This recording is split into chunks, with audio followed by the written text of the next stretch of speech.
par la casquette qu'elle porte de praticien avec son passage au gouvernement au Maroc à un certain moment de l'histoire que je considère comme étant clé de l'histoire politique du Maroc.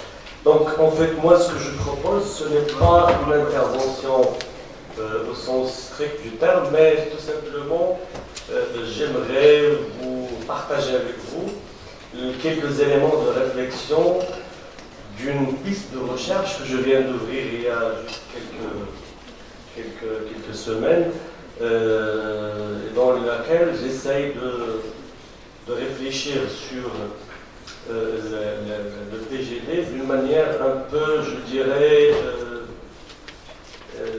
qui recèle un certain nombre de paradoxes. Alors, moi j'aimerais d'abord commencer par émettre une petite réserve sur cette question de bilan du gouvernement. On a l'habitude de faire l'évaluation du travail gouvernemental au Maroc, de l'action gouvernementale, par cette idée de bilan. Moi, je crois que j'aimerais là capitaliser sur ce qui a été dit par M. Saïd Saidi. J'aimerais dire qu'au Maroc, on ne peut pas vraiment parler d'un bilan gouvernemental pour la simple raison qu'il a déjà d'ailleurs évoquée. Il a dit clairement et parfois il a fait allusion à un certain nombre d'éléments qui font obstacle à ce qu'on puisse considérer vraiment le gouvernement au Maroc comme étant détenteur d'un véritable pouvoir. Il y a trois éléments, à mon sens, qui font qu'au Maroc, on ne peut pas vraiment comprendre ce qui se passe au niveau de cette strate de l'action politique institutionnelle au Maroc, qui s'appelle le gouvernement, sur ce prisme de bilan. La première considération, c'est que au Maroc, nous avons la particularité d'avoir un système politique qui se caractérise par un découplage entre la décision et la responsabilité au niveau politique, dans lequel on cherche à mettre en place un système de reddition des comptes au niveau de gestion, de la gestion. Et je crois les mojages dont certains ministres ont été victimes il y a quelques jours, participent de cette logique de réduire le principe de reddition des comptes à sa seule dimension de gestion. Je crois que dans une telle configuration institutionnelle, il serait aberrant d'imputer la responsabilité de la politique économique et sociale dans un tel pays comme le Maroc au gouvernement. Donc le gouvernement ne fait pas, à mon sens, mais on fait faire le gouvernement. On le fait faire. C'est-à-dire qu'il y a des politiques qui sont tracées ailleurs que dans les rouages de l'administration du gouvernement. Deuxième considération qui fonde cette réserve, c'est qu'il y a vraiment une caractéristique également du champ politique marocain, c'est que nous assistons depuis un certain temps à ce que j'appelle des politiques publiques législatures, c'est-à-dire qui traversent les législatures. Donc je fais allusion ici à la politique de l'État, à l'enseignement. Tous les gouvernements qui se sont succédés au Maroc n'ont fait finalement que appliquer les recommandations de la charte qui était préparée par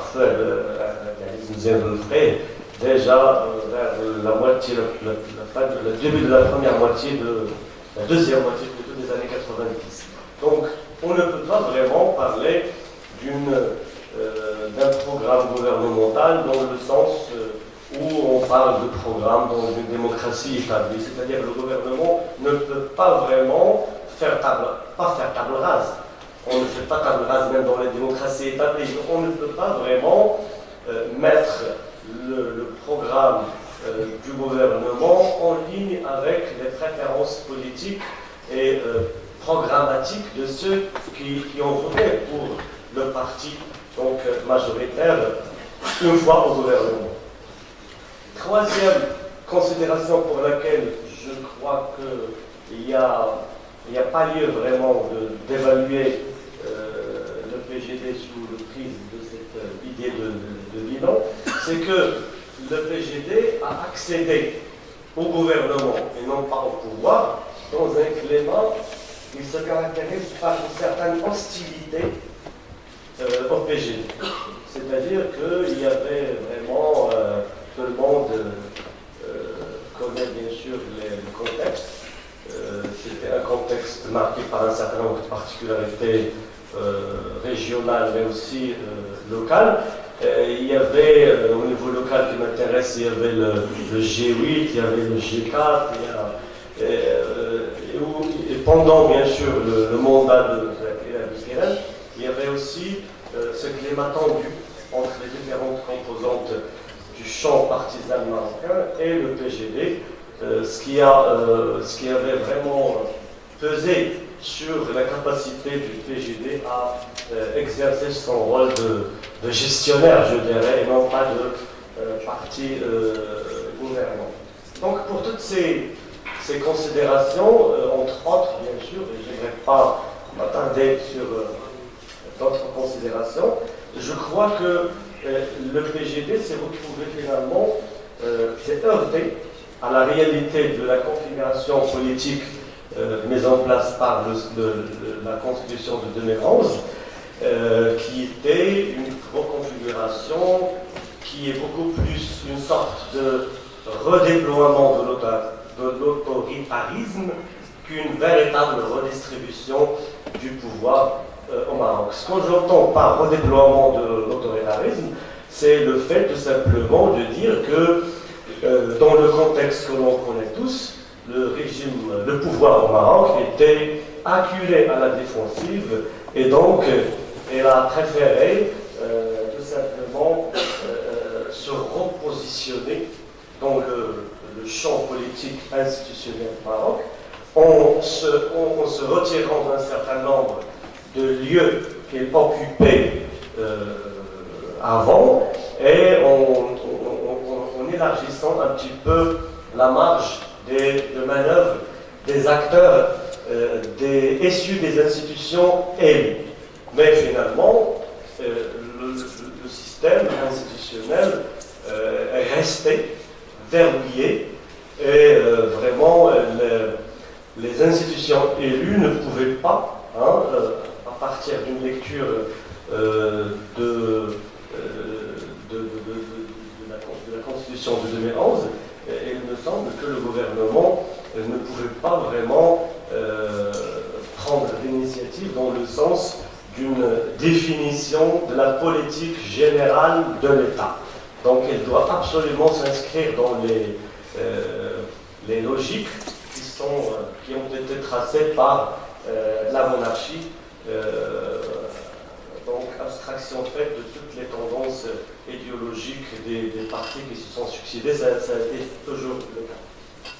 Donc face à cette réalité de redéploiement d'autoritarisme, et là que je vais présenter ma petite réflexion, il y a eu un effort de réadaptation de la stratégie non seulement politique, mais aussi ce que j'appelle la stratégie discursive du PGD, qui s'est convertie face à cette contrainte structurelle, et s'est convertie en opposant participant. Donc, c'est-à-dire l'opposition, la participative, ou bien par participation, ou bien ce qu'on peut appeler la participation oppositionnelle. Donc c'est un peu paradoxal, mais c'est provisoire, c'est une réflexion, c'est un tâtonnement, pour reprendre le terme de C.S.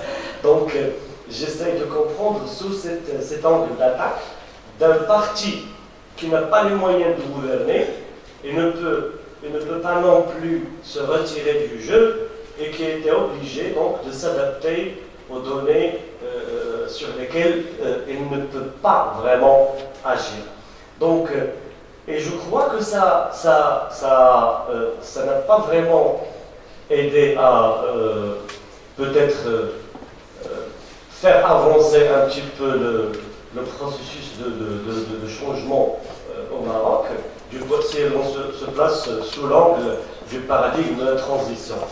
Mais je crois qu'il a pu avoir un certain impact, à mon sens, à travers trois éléments. Ce sont les trois éléments de réflexion. Donc, qui ressort de ce rôle joué par le PGD comme opposition participante ou participation oppositionnelle. Alors là, j'ai essayé d'utiliser un concept qui est celui de l'espace politique oppositionnel, qui puise dans le référentiel Habermasien, bien sûr, mais avec une révision pour s'adapter donc aux nouvelles tendances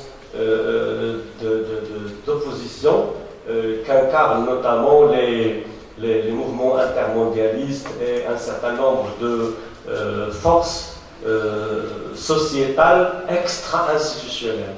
Donc, je crois qu'on peut vraiment faire de la lumière sur ce rôle à partir de ce prisme-là, de ce concept. Et donc, je crois que le PGD est arrivé, aurait réussi, à mon sens, à donc jouer ce rôle en ayant recours à un dosage équilibré entre, d'une part, une loyauté au roi, monarque constitutionnel, et une résistance au Khzan. Donc je crois que à partir d'une analyse du discours de Ilah Boukiran, on peut vraiment déceler quelques éléments d'une tentative d'avoir cet équilibre dans le discours du PGD, c'est-à-dire que le PGD il a passé beaucoup de temps à chercher donc le compromis avec la monarchie, mais il n'a pas manqué d'envoyer un certain nombre de messages comme quoi elle est toujours là et elle n'est pas susceptible d'être apprivoisée au même titre que les autres partis. Donc il envoie des messages au roi, au régime plutôt, comme quoi il a cette particularité et qu'il n'est pas vraiment facile à composer avec. Donc le deuxième élément qui à mon sens justifiait cette notion d'opposition participative ou bien par participation, donc c'est provisoire, c'est une innovation conceptuelle que j'affinerai ultérieurement peut-être, mais l'essentiel pour moi c'est que l'idée soit claire, beaucoup plus que le terme qui permet donc de la formuler. Alors on a assisté, à mon sens, à un effort de désacralisation du monarque constitutionnel sans préjudice de son statut de commandeur des croyants. Alors là, je fais allusion à un certain nombre de déclarations qui ont suscité beaucoup de débats dans la presse marocaine, lorsque par exemple Ilah Boukiran a déclaré qu'il ne cherchait pas ou qu'il n'était pas soucieux d'avoir la satisfaction du roi, mais plutôt celle de sa mère.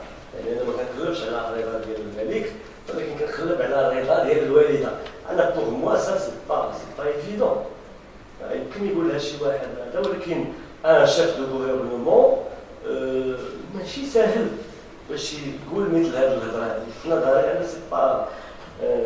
Deuxième exemple, c'est quand il a osé dire qu'il aurait été parfois en désaccord avec le roi. أنا ما عرفتش الناس اللي يستسهلوا بهذا الأمور.